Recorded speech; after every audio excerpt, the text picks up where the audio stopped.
Hi, my name is Lesley Keane. I'm Senior Artist for MAC Cosmetics and I'm here with Sarah today, and we're going to do a bit of a wedding trial just to really kind of think about what she wants to wear on the day and try out a few makeup trends. So I'm going to start with skin. Obviously skin is very important, not about just what you do on the day, but also how you look after your skin on the run up to your wedding. So making sure, and I know it's a cliche, drinking lots of water, taking your makeup off before you go to bed, and just using a good moisturizer and toner and eye cream as well. We're going to start with a bit of moisturizer. I've already prepped Sarah's skin, and what I did was I used a little bit of softening lotion, and what this is, it just takes any sort of texture away and also kind of dissolves any dry areas on the face. I used a little bit of serum, and serum is very important because what that will do is it will just treat the skin underneath and really kind of hydrate and even out any sort of fine lines. So that's the undercurrent, and then we're going to just do the moisturizer. I'm using a light texture. I don't like to use anything too heavy on the skin before foundation. I'm going to heat it up with my fingertips and start in the center and just really massage it into the skin. It's very important that you work a moisturizer because you're actually heating it up, and that way the skin will take it in. Just little things to note if you're getting married outdoors. Making sure you've got a slight SPF as well so you don't burn. Not a good look on the day of your wedding. Right, so we're going to start with a foundation, and I just want something that's going to match Sarah's skin. This is MAC Sculpt because it's very kind of water resistant as well. And just with a nice fluffy foundation brush, I'm going to work that in. I'm going to start in the center of the face.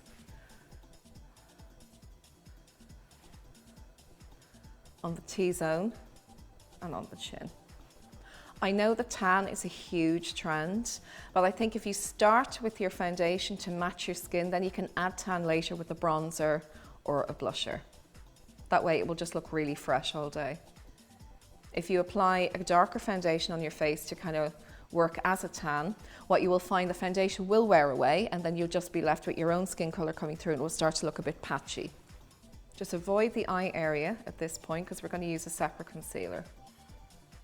So what that does, it just really evens out the clarity of the skin, gets rid of any noticeable redness, and just, if you're almost aiming for like a thin veil of product on the skin, nothing too masky.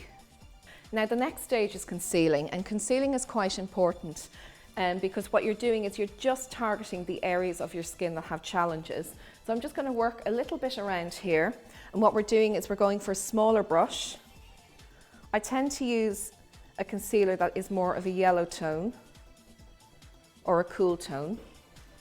Now this is a bit time consuming because you just literally are targeting the areas. What you don't want to do is to work in with the product in a large area, because then what you're going to find a very heavy texture of foundation. I'm also going to work around the nose area there. Just be really careful to make sure that's nice and covered. And I'm using a flat concealer because that's better on the skin, but I'm not going to use this around the eyes. And there we have it. Next we're going to powder. So I'm going to use a translucent powder, which is kind of scary looking because it's pure white, but what it is there's no colour in it, so it's not going to alter.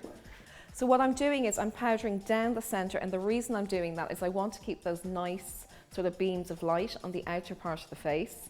So the skin looks really natural and it photographs really well. Next we're going to talk about the under eye concealing, and this is a whole different subject to actually concealing on the skin. And just using a soft brush. If you have a look at Sarah's eyes, you'll probably find that in here there tends to be a little bit more discoloration. So you will probably find that discoloration is a slight lavender colour with a bit of red. So this is why you need two colours. So the yellow is going to take out any lavender or any purple tones. I'm just going to wrap it around here, not right up to the lash line. Just leave that nice pinkiness there around the lashes because that's actually quite lovely. If you can see that there. And then I'm going to go in for more of the peachy pink tone. And that's going to take out any sort of green or blue. I always kind of bring it all the way under and almost kind of blend it out on top of the cheekbones. So you're getting a nice shape. And then finally, just a little bit along the lash line. And this will act almost like a bit of a base also. So you can really see the difference of the two eyes.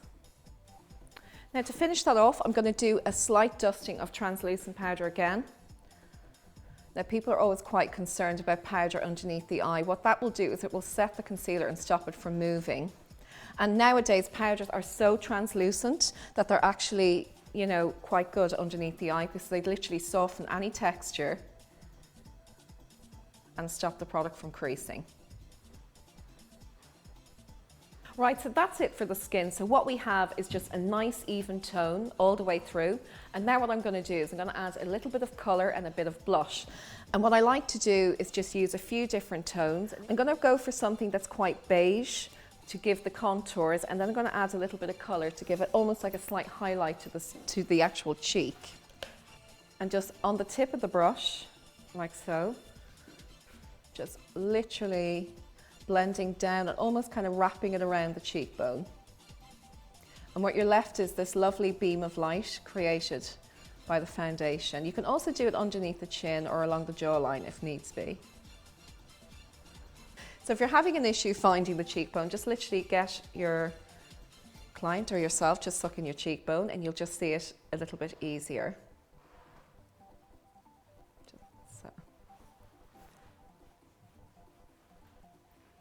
Okay, now this can be used in other areas of the face. You know, if you want to slim down the nose, it can be used out here.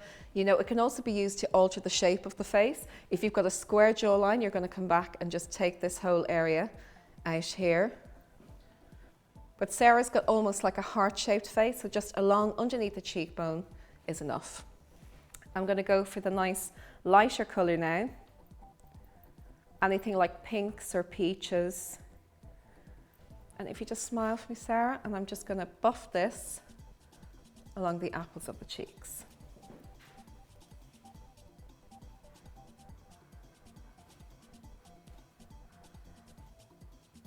And that's almost going to give like a nice rosy glow. It's like injecting health into the skin. Okay. Next, I'm going to tackle brows. Now, thankfully, Sarah's got really, really nice natural brows, and brows are quite a controversial subject at the moment because some people like to, dare I say, do a scouse brow. I think it's always nicer to leave a more natural shade and shape of the brow. And I'm just going to give you a guideline now. What I tend to do is start by just brushing up the brow hairs, so you're really seeing what you're working with. And the correct shape is for your brow to start directly over the nose. It should be at its highest peak if you put a pencil from your nose through your pupil, and then also from your nose to the edge of the eye is where the brow should end. So those are perfectly done. Now what I'm going to do is I'm going to add a little bit more shape into them. What I'm going to use is a brow pencil called Lingering, and it's got a tiny little nib. So what you can do is actually do slight strokes that emulate hair growth, and that's what we're going to do, so it's not too heavy. I'm going to literally do small hairs. I'm going to straighten the line from here right up to the arch, like so. And I'm using slightly warmer colour, which is the undertone of Sarah's hair. If I was to go in with something quite dark, it would be too overpowering in the brow. Then when it comes to the arch, I'm going to come through the outside and then pull that area down, like so. And what you're doing is you're actually contouring the brow, but you can see the hair growth through, and that's what we're really looking for. Now the same on the other side. Just keep it very, very softly applied. Don't put any pressure on the brush or on the pencil. Right, next I'm going to move on to eyeshadow. I think when it comes to weddings, it's more important to think about the colour as opposed to the amount of product you're putting on the eyes. Colours can really kind of accentuate eye tones, and when you're dealing with photography, it's important that you really address those subjects. You want your eyes to look really vibrant and for the actual eye colour to be really noticeable. So what I'm going to use on Sarah today is almost like a copper tone, because Sarah has mentioned to me she's going for more of a vintage feel. So I think that's going to be perfect for just really accentuating your eye tone and not overloading too much. But we are going to use a liner. So this product is called Black Track, and with an angled brush, I'm going to apply this inside the eye. So I'm just literally working this along the inside of the eye. Now people are always kind of concerned that liner is going to make the eye look smaller. What it's doing is it's really accentuating the eye shape. So you can see I've just gone up the inside of the eye there. So it's almost giving like a cat's eye effect. Same with the other eye.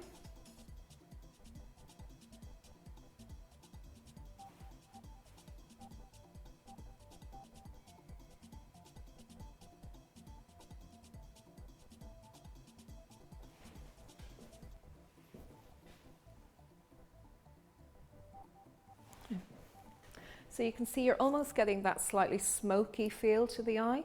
Just very sexy, really kind of focusing on that sort of cat eye look. Now next I'm going to start adding shape and contour to the eye, and what I'm going to use is a pencil. This is called Coffee Pencil, which is a really good perfect brown. And I'm going to start underneath the eye. Just look up for me there. I'm going to just drag this. You don't have to be too perfect about this, just really kind of mushing it into the lashes. All the way along the eye. I'm going to come right out and just look straight for me, Sarah, and then wrap it into the socket line. Now the socket line is literally where the eye creases when you have the eye fully open. So it's important that you keep the eye open so you're really looking to see where that shape is.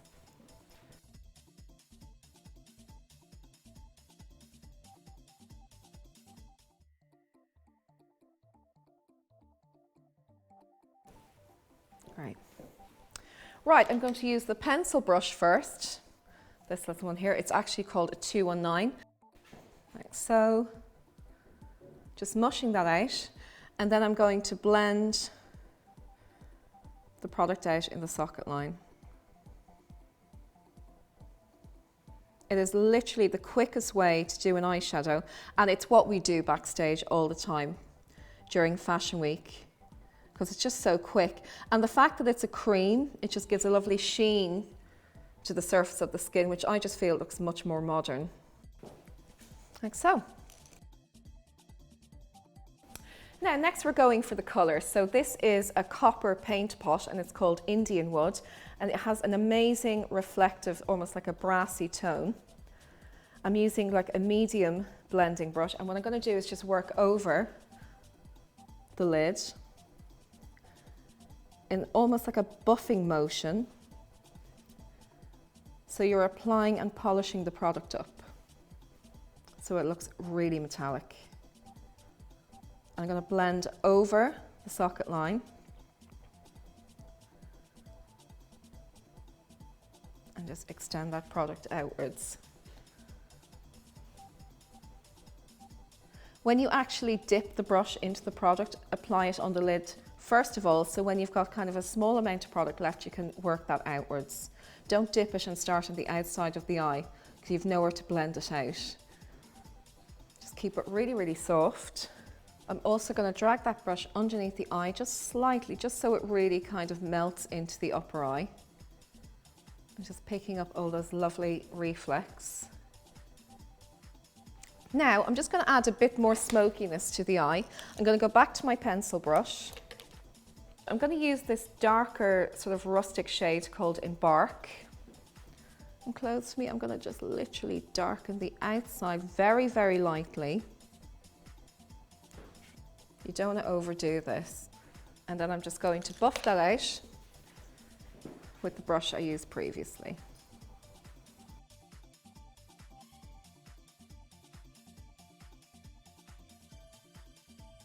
Now to finish this look, I'm going to add even more sparkle.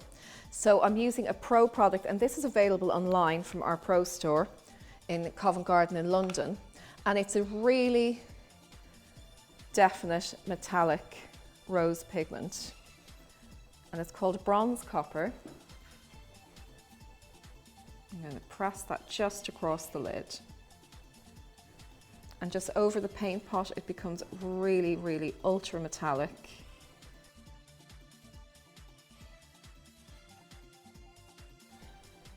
And almost emulates that gorgeous vintage gold tone. Like so. And that's really our eyeshadow. So keeping it really simple. And now I'm going to focus on Sarah's lashes and just really make them a feature of the eye. I'm going to use my favorite mascara, which is Extended Play. And the reason I love this is it's not a thickening, it's a lengthening. So you get a very chic sort of lengthening effect to the lash. It's got a great wand, which just separates very gently. So just look down for me. I'm going to start by just kind of wiggling the wand in the root of the lash, like so. Then I'm going to turn the wand sideways and just fan over the ends of the lashes. And then I'm going to finish by combing through.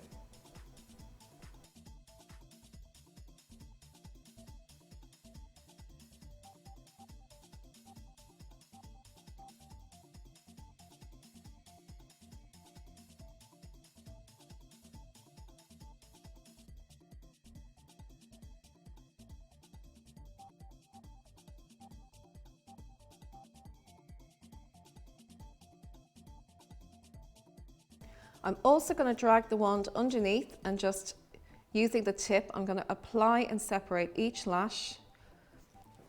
Lashes are a huge thing in trends this season, almost going back to the 70s eye, which is perfect for this vintage feel. Now I'm going to go back to my concealer and just really buff that underneath the eye again, and that will remove, excuse me. And that will remove any fallen product and give a fresher look.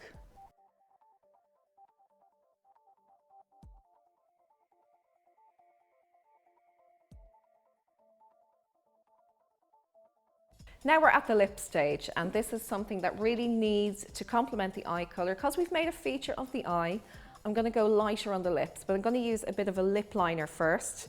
This is called Have to Have It. And I'm literally just going to define Sarah's lip shape. This is a great tone because it's just almost like a peachy brown, so very similar to your own lip colour. And try and get that as even as possible on both sides. What that will do will really keep your lip colour lasting all day and give you that extra bit of definition. For lipstick, I'm going to use a colour called Freckle Tone. So it's this one here, which is a great peachy tone, but more on the nude side. So I'm going to just blend that colour over the lip liner. And what's nice about this is it's nude, but it also has a bit of a lift in it. So what you're not getting is almost like an invisible lip, like so. And I'm going to get my finger and just literally pat this over the apples of the cheeks as well. And there we have Sarah's finished bridal look.